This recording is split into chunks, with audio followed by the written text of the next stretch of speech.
Hi everybody, I'm excited. I've been planning this trip for a long time. It's been, I don't know, 2 years or so since I've been able to do something like this. I'm up in a mountain range for 2 days. It's December, middle part of December. At night it's going to go down to about -3 or so. In the day it's positively warm 6 or 7. So it's kind of like the Bahamas at the moment, but I'm going to stay out overnight in a hammock up in the mountain range. There's a lot of history here from World War I and World War II, and there's some older history here too. There are a few mines in the area, but most of them are abandoned. But I'm really looking forward to this. So stick with me, guys. I'm going to be doing some metal detecting. I'll do an overnighter, solo overnighter. So I'll make some videos, a series of videos while I'm here. Depending on what you're interested in, you know, watch the metal detecting or watch the overnight stuff. I'll do them separately so that you guys can pick and choose. Anyway, I really appreciate each and every one of you. Thank you so much for supporting my channel, and I'm going to get ready to go up there. It's quite steep, but should be cool. Anyway, moving on. Have to catch my breath a second. You can't really see on the camera how steep this is. I guess that would be a reasonably flat camera angle. It's quite a slope, and I have to continue up there, making my way slowly with all my gear. Well, that was quite a climb. I'll show you. Sorry to spin you around like that. Yeah, the camera really doesn't do it justice how steep this place is. And this is my first port of call. I don't know if you can see it properly. You can see the rim here. This is a World War I dugout shelter, so I want to have a little look. There are some other ones further back in the woods, but this area is World War I, and then over the top it goes into World War II, and I guess there's a sort of mixed area where I might find a little bit of both. Anyway guys, I'm going to scrape off the surface and see what I can find. Moving on.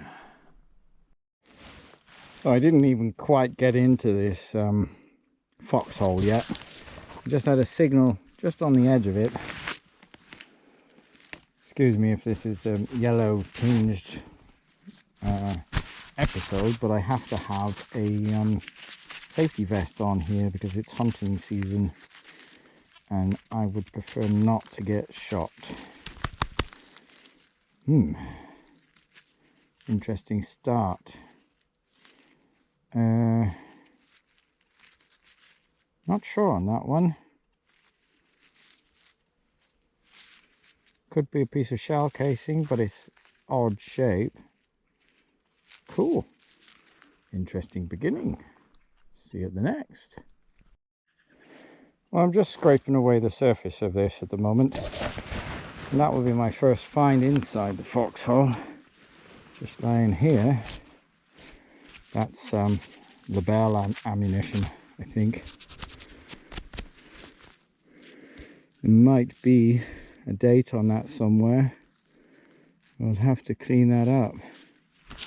But yeah, cool beginning. Moving on. So, just beginning. Wire. But that's not all. Don't worry. There are some bits and pieces coming up already. Another shell casing. I'll clean that up later. Actually don't know what that is. Oh, and there's a friend. Oh, don't know where he came out of. And I think that's off a food tin. I don't know what kind of food tin it would have been, but they would have twisted it back. You can see the twisted metal actually there. That's really cool. Wow. See you in a bit.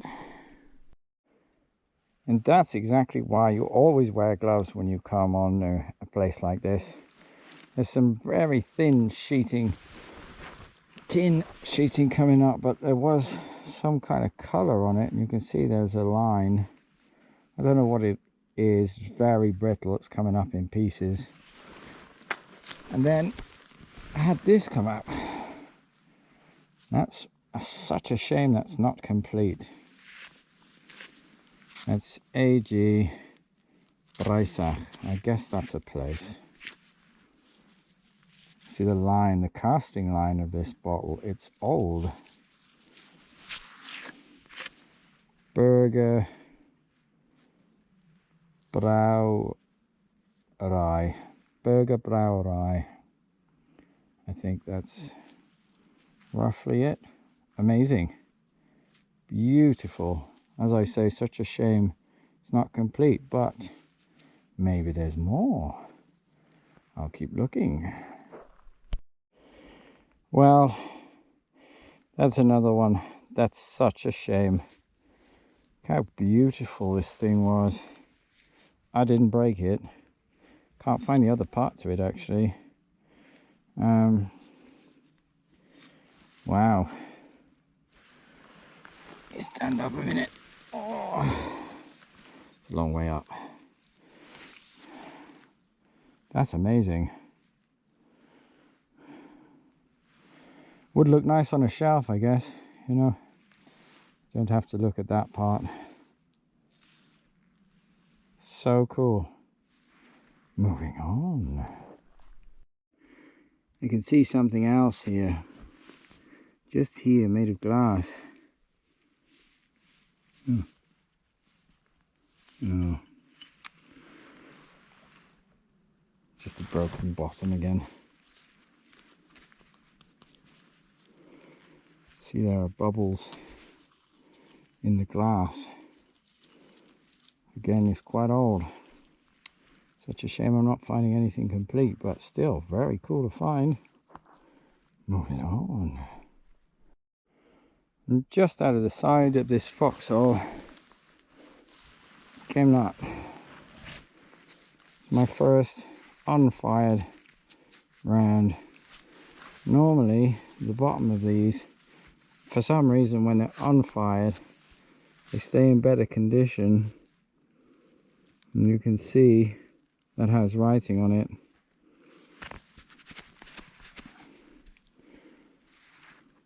Yeah, I'll see if I can get a close-up of that on the camera and on the other camera and have a look at the date on it.